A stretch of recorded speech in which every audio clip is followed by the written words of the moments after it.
I'm a 28-year-old woman recently engaged to my boyfriend of 7 years, Liam, who's 30. He proposed during a surprise beach trip, and it was everything I'd ever dreamed of. A sunset, the sound of waves, and Liam down on one knee with the most beautiful ring I'd ever seen. It was perfect, and I was over the moon. However, if you knew my family, you'd know nothing in my life can ever stay uncomplicated. My younger sister, Emma, who's 26, has always been the center of attention. She's the golden child of the family, and my parents have always coddled her, no matter what. If she messed up, they had excuses ready. If I succeeded, they found a way to downplay it in comparison to her. Emma thrives on this dynamic, and it's been like this for as long as I can remember. When I called to share the news of my engagement, my mom was thrilled, well, for about 2 seconds. Then she asked if Emma knew yet. My dad chimed in to remind me not to make Emma feel left out, which was bizarre because this was my engagement, not some group activity. It was a red flag, but I let it slide. To celebrate the engagement, my parents suggested a family vacation to a resort by the beach. They said it would be a chance for everyone to relax and connect. Liam was hesitant, but I convinced him it'd be fine. After all, I thought, what's the worst that could happen? Emma arrived late, as always, sauntering in like she was the guest of honor. She looked annoyed the entire time. At first, I thought it was the heat, but her mood became obvious during dinner. She made snide comments about the size of my ring, comparing it to the one her fiancé, Jason, gave her. Liam really went minimalist, huh?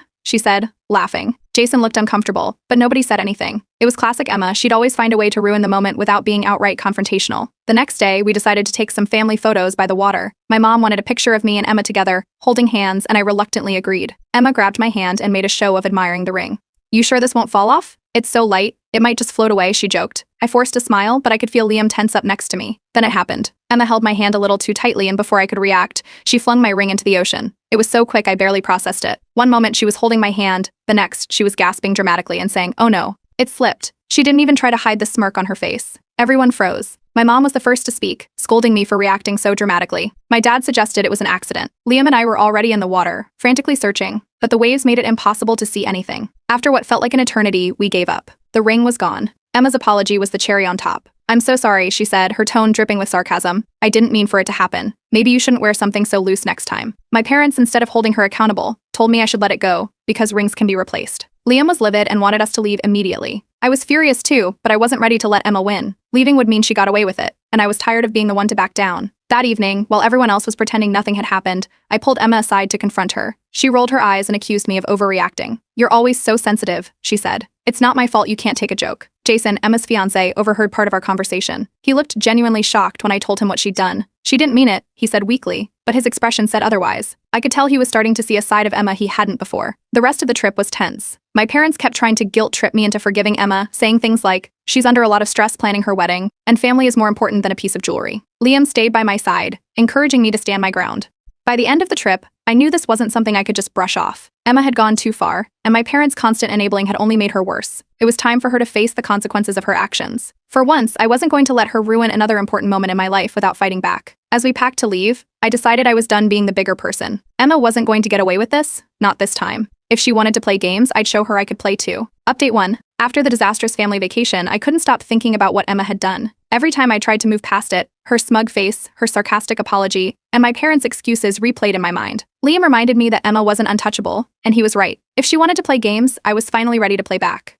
The first step was gathering information. Emma had always been good at presenting herself as perfect to those who didn't know her well, but I knew better. I started by quietly going through her social media accounts, paying closer attention than I usually would. On her Instagram, I noticed some cryptic comments under her pictures from a guy I didn't recognize. The comments weren't outright flirtatious, but they were definitely more personal than anything Jason would write. I clicked on his profile and found out he worked at the same company as Emma. Liam, always my partner in crime, encouraged me to dig deeper. He suggested that if Emma had no problem being reckless in front of family, there was no telling what she might be hiding elsewhere. It didn't take long before I found more breadcrumbs. A mutual acquaintance had tagged Emma in a story from months ago. In the video, she was dancing at a work event with the same coworker. Jason wasn't there, and Emma was acting way too comfortable with this guy. I saved the video, just in case. It was around this time that Jason called me. I wasn't expecting it, but he said he wanted to clear the air about what happened on the beach. He admitted he'd been uncomfortable with how Emma behaved but felt stuck because her parents always sided with her. Then he dropped a bombshell. He had been second-guessing their relationship for months. Emma's temper and selfishness had started to wear on him, but he felt too deep into the engagement to back out. That conversation solidified my resolve. Emma had done this to herself, but her parents had only made it worse by enabling her. I remembered how she had sabotaged her ex-boyfriend in college, spreading rumors about him just because he broke up with her. That wasn't the only time she'd hurt someone for her own amusement. It was a pattern, and I was finally going to stop it. The next time I visited my parents, I called them out on their behavior. I pointed out how they always defended Emma, no matter what she did. They dismissed me, calling me jealous and accusing me of blowing things out of proportion. My mom even tried to guilt me by saying I was tearing the family apart. I left that day knowing they weren't going to change, but I wasn't doing this for them. I was doing it to make sure Emma faced the consequences of her actions.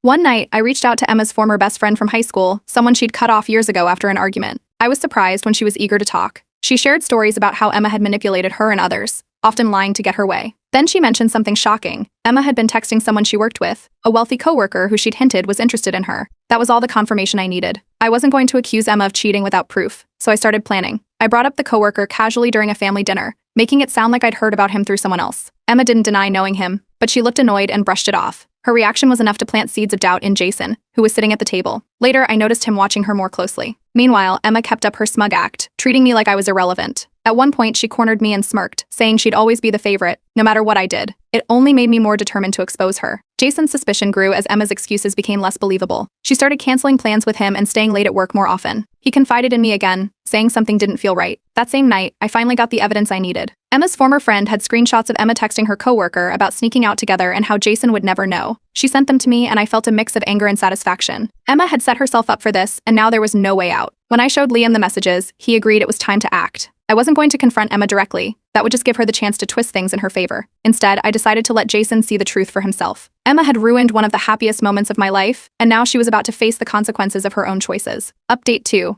Jason's birthday dinner was held at a small, upscale restaurant that Emma had insisted on booking herself. She loved being the center of attention and had gone all out with decorations, a cake, and a guest list that included mutual friends and family. It was the perfect setting for what I had planned. Liam and I arrived early, taking our seats at the far end of the table, where we had a clear view of everything. I brought a plain manila folder with me, tucked discreetly into my bag. Emma was in her element, practically glued to Jason's side. She laughed loudly, touched his arm every chance she got, and made sure everyone noticed how in love they were. Jason played along, but I could see the cracks in his facade. He wasn't as responsive as usual, and his forced smiles hinted at the doubts he'd shared with me. The dinner progressed smoothly at first. Everyone chatted and enjoyed the food, and Emma made sure to steer every conversation back to herself. When the main course was served, Emma stood up to give a toast. She praised Jason, calling him her rock and the love of her life. She even teared up a little, earning a round of applause from the guests. It was classic Emma, putting on a performance to maintain her perfect image. I waited until the dessert was served. The timing had to be right. As the cake was being sliced and distributed, I pulled out the folder and walked over to Jason. I placed it in front of him without saying a word. Emma noticed immediately and froze, her eyes darting between me and the folder. Jason opened it, flipping through the screenshots of her messages with the coworker. His face turned pale as he realized what he was looking at. The table fell silent. Jason pushed back his chair and stood up, holding the folder in his hand. He looked directly at Emma and asked her if it was true. Emma stammered, her confident facade crumbling. She tried to grab the folder, but Jason stepped back, holding it out of her reach. That's when the guests started whispering among themselves, trying to piece together what was happening. Jason's voice was steady as he told everyone that Emma had been texting another man, sneaking around behind his back. He read out one of the messages where Emma had written about how she deserved better, and how her coworker was more exciting than Jason. The room erupted in murmurs of shock and disbelief. Emma, clearly panicked, tried to deny everything. She claimed the messages were fake and accused me of trying to sabotage her relationship out of jealousy. Her voice grew louder and more desperate, but nobody seemed to believe her. Jason looked at her with a mixture of anger and disappointment. Then, without another word, he announced that the engagement was over and walked out of the restaurant, taking the folder with him. The aftermath was chaos. Emma broke down in tears, accusing me of ruining her life. She yelled about how I had always been out to get her, and how this was just another attempt to steal the spotlight. My parents, of course, rushed to her side, comforting her and glaring at me like I was the villain. They demanded to know why I had done something so cruel. I calmly reminded them that Emma had brought this on herself. Word spread quickly after the dinner. By the next day, Jason had updated his social media status to single, and mutual friends started reaching out to me for the full story. I kept it brief, only confirming that Jason had discovered Emma's infidelity. Most people sided with Jason, expressing disbelief at Emma's behavior. Some even mentioned how they'd noticed red flags in her personality before, but hadn't wanted to say anything. Emma tried to spin the story, posting vague status updates about betrayal and family turning against her, but her attempts to gain sympathy fell flat. People knew the truth now, and no one was buying her version of events. Liam, ever supportive, reminded me that standing up to Emma was the right thing to do. For the first time, I felt like I had control over the situation instead of letting her dictate everything. My parents, predictably, begged me to apologize. They insisted that I had gone too far, and that Emma was suffering because of me. I refused.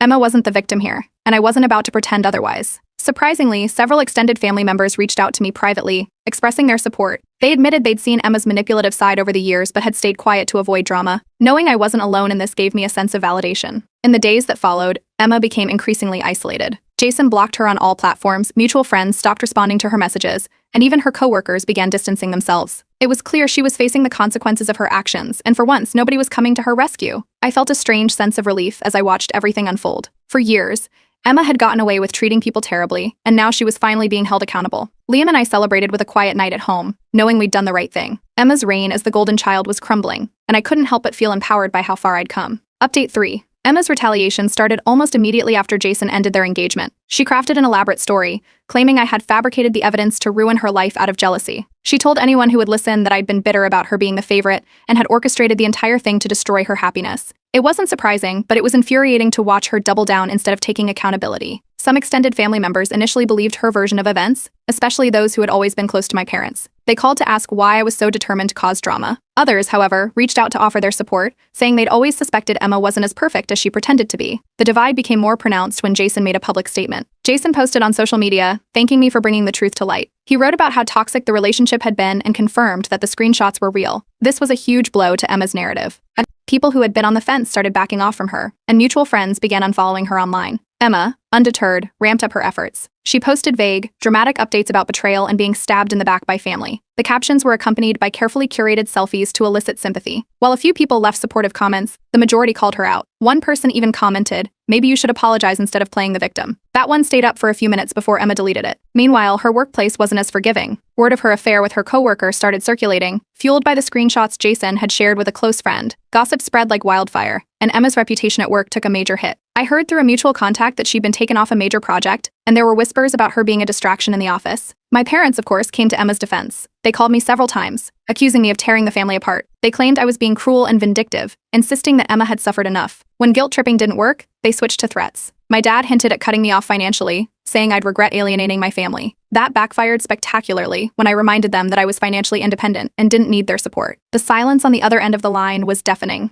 As Emma's isolation grew, she became more desperate. Jason had blocked her, mutual friends were distancing themselves, and even her coworkers were keeping her at arm's length. It wasn't long before she showed up at my apartment. She pounded on the door until I opened it, then stormed inside, yelling accusations. She demanded an apology, claiming I'd ruined her life over a petty grudge. Liam, who was in the kitchen, stepped in immediately. He calmly but firmly told Emma to leave. When she refused, he physically escorted her out, locking the door behind her. The sound of her screaming in the hallway lingered for a while before she finally left. After that confrontation, I started reflecting on how deep the dysfunction in my family ran. Emma's behavior wasn't new, it was just the latest example of a pattern that had been in place for years. My parents had always prioritized Emma, no matter what she did, and I realized how much I'd internalized their favoritism over the years. It was a hard pill to swallow, but it also reinforced my decision to stand my ground. My parents weren't ready to let it go. They issued an ultimatum: reconcile with Emma or risk being excluded from future family events. I refused. I told them that Emma's actions were inexcusable, and that I wasn't going to apologize for exposing the truth. If they chose to exclude me, that was their decision, but I wouldn't be manipulated into pretending everything was fine. Liam, as always, was my rock through all of this. He reminded me that I didn't need their approval to be happy. To lift my spirits, he started planning a symbolic gesture to replace the engagement ring Emma had thrown into the ocean. He wouldn't tell me the details, but he promised it would be special. His support made all the difference, and for the first time in years, I felt like I was breaking free from the toxic dynamics of my family. To my surprise, an unexpected ally reached out, my aunt, my dad's sister. She'd always been distant from the family, and I'd never known why. She told me she'd experienced similar favoritism growing up and had distanced herself to protect her mental health. Her validation was a turning point for me. It reminded me that I wasn't alone and that standing up for myself was the right thing to do. Emma, meanwhile, continued to spiral. Her attempts to regain control over the narrative were failing, and the consequences of her actions were catching up to her. For once, she was being held accountable, and it was clear she didn't know how to handle it. As chaotic as everything had been, I couldn't help but feel a sense of relief. I wasn't just standing up to Emma, I was standing up for myself, and it felt long overdue. Update 4. A week after the fallout with Emma, I received a long message from her. It started with an apology, or at least what was supposed to look like one. She acknowledged that she might have made a mistake but quickly pivoted to blaming her actions on stress from work, wedding planning, and the constant pressure of living up to family expectations. She ended the message by saying she hoped I could find it in my heart to forgive her so we could move forward as sisters. The message was riddled with justifications and self-pity. There wasn't a single sentence taking full responsibility for what she'd done. I shared it with Liam, who read it silently before shaking his head. My close friends had similar reactions, pointing out how the message felt more like damage control than a genuine attempt to make amends. It was clear Emma was trying to patch things up for her own benefit, not because she truly regretted her actions. As expected, my parents got involved. They called me, urging me to accept Emma's apology. They framed it as a necessary step toward healing the family and restoring peace. I reminded them that Emma hadn't even apologized to Liam, who had been just as affected by her actions as I was. My mom brushed it off, saying Liam would understand because family comes first. I decided to respond to Emma, setting clear boundaries. I told her I would only consider reconciliation if she took full accountability for her actions and apologized in person to both me and Liam. I wasn't interested in a performative apology. I wanted her to truly own up to what she'd done. Emma's reaction was predictable. She called me unreasonable and accused me of trying to humiliate her. She claimed I was holding a grudge and making her jump through hoops for no reason. When I refused to back down, my parents escalated.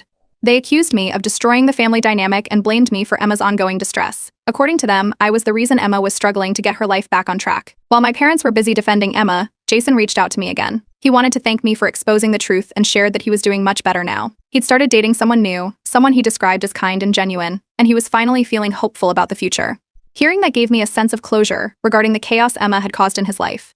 Public perception of Emma continued to shift as her attempts to play the victim fell flat. Her social media posts became increasingly bitter and erratic, with vague jabs at family betrayal and fake friends. Mutual friends who had initially stayed neutral began distancing themselves from her, and some even reached out to me privately to show their support. Around this time, I started therapy. Years of familial favoritism and Emma's manipulative behavior had taken a toll on my self-esteem, and I wanted to address it. Therapy was eye-opening. It helped me understand how deeply ingrained the family dynamics were, and gave me the tools to set healthier boundaries moving forward. One evening, Liam surprised me with a private dinner at home. He brought out a small box and handed it to me with a smile. Inside was a new engagement ring, simple yet stunning. He told me it wasn't about replacing the one we lost, but about marking a fresh start for us. It was a small but meaningful gesture, and it reminded me of how lucky I was to have someone like him by my side. Meanwhile, Emma's life was unraveling further. Her affair with her coworker, which had initially caused whispers at her workplace, escalated into a full-blown scandal. I heard through a mutual contact that the coworker was married, and when his wife found out, she reported both Emma and her husband to their company's HR department. Emma faced disciplinary action, and her reputation at work took a severe hit. Even extended family members began stepping in. My aunt, who had been quietly supportive of me, confronted my parents about their enabling behavior. She told them they needed to stop making excuses for Emma and start holding her accountable. Other relatives echoed her sentiments, urging my parents to acknowledge how their favoritism had contributed to the situation.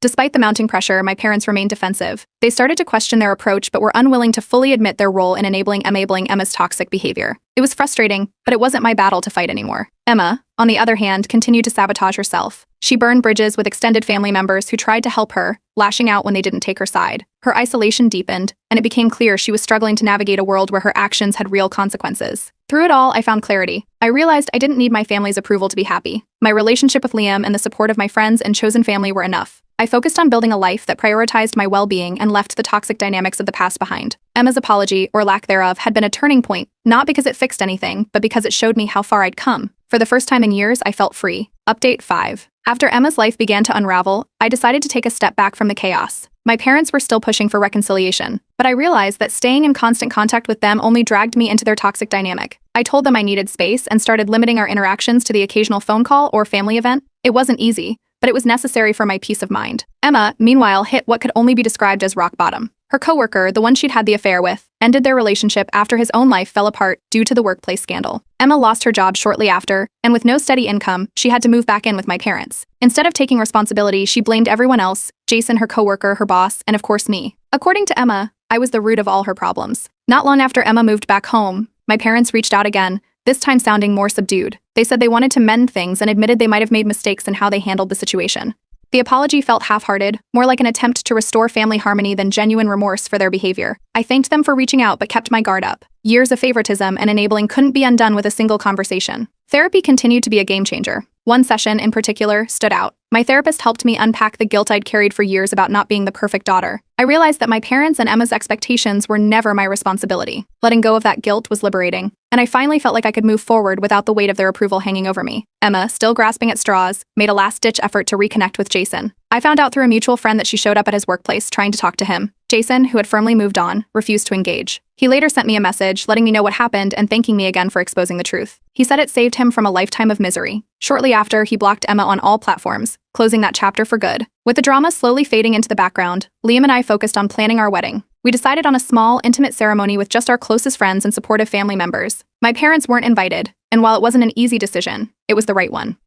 I wanted our wedding day to be a celebration of love and positivity, free from the tension and toxicity that had overshadowed so many of my life's milestones. As the wedding date approached, the support from friends and extended family was overwhelming. My aunt, the one who had been quietly rooting for me, stepped up in a big way, helping with the planning and making sure I felt loved. It was a stark contrast to the silence I'd grown up with when Emma overshadowed everything. For the first time, I felt truly validated by the people around me. Emma, predictably, didn't take the exclusion well. She found out about a pre-wedding family gathering and showed up uninvited. She marched in, demanding to speak with me, but the relatives present weren't having it. One by one, they called her out for her behavior, listing all the ways she'd hurt not just me but others in the family over the years. Emma stormed out, furious, but the message was clear. Her usual tactics weren't working anymore. My parents, visibly shaken by the confrontation, later told me they regretted how they'd handled things. They admitted they should have held Emma accountable sooner, but still stopped short of fully acknowledging the extent of their enabling. It was a small step forward, but I knew better than to expect a complete transformation. The wedding day itself was everything I could have hoped for. Surrounded by people who genuinely cared for us, Liam and I exchanged vows in a beautiful, stress-free ceremony. The absence of my parents and Emma wasn't a shadow over the day, it was a relief. For the first time in a long time, I felt like I was starting a new chapter on my own terms. As for Emma, her decline continued. She alienated the few people still in her corner, lashing out whenever things didn't go her way. Extended family started pulling back, tired of her constant drama, and even my parents seemed to be reaching their limit. She burned bridge after bridge, leaving herself increasingly isolated. After the wedding, I decided to share my story on Reddit, partly as a way to process everything and partly to offer support to others dealing with similar family dynamics. The response was overwhelming. Thousands of people shared their own experiences, validating what I'd been through and cheering me on for standing up for myself. Among the comments was one from Jason, who congratulated Liam and me and thanked me again for helping him avoid a toxic marriage. Reading the comments and seeing how many people resonated with my story gave me a sense of closure. For so long, I'd felt alone in dealing with my family's dysfunction, but now I realized I wasn't. I wasn't just a victim of their behavior, I was someone who had taken control of her life and set boundaries to protect her happiness. Looking ahead, Liam and I are focused on building a life filled with love, mutual respect, and the kind of positivity I once thought was out of reach. Family doesn't have to be the one you're born into. It's the people who stand by you, support you, and celebrate your growth. And for the first time in years, I feel like I'm exactly where I'm supposed to be.